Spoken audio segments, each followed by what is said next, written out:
آیا تا به حال فکر کرده اید که یک رنگ میتونه چیزی بیش از رنگ ارائه دهد؟ چه می شود اگر پوشش دیوار شما بتواند هوا را تصفیه کند، از سلامتی شما محافظت کند و هنوز هم دوام و طراحی زیبا به شما بدهد؟ اجازه دهید ادن را به شما معرفی کنم.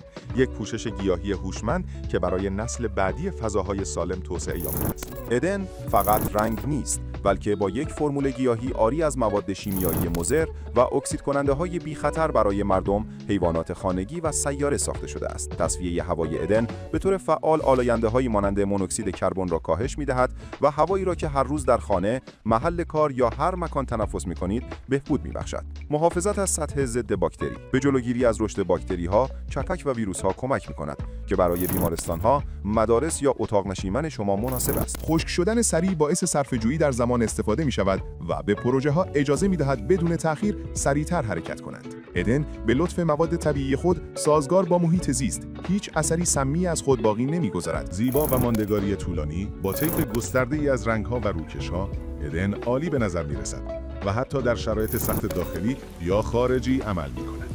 و در اینجا چیزی وجود دارد که باید بدانید. ادن تحت مجوز آلمان و کانادا توسعه و تولید می‌شود و بالاترین استانداردهای بین‌المللی ایمنی و عملکرد را برآورده می‌کند. بنابراین اگر به دنبال چیزی بیش از رنگ هستید، اگر به کیفیت هوا، سلامتی، دوام و طراحی هوشمند اهمیت می‌دهید، ادن انتخاب شماست. به آینده پوشش‌های هوشمند قدم بگذارید. اجازه دهید دیوارهایتان کارهای بیشتری انجام دهند.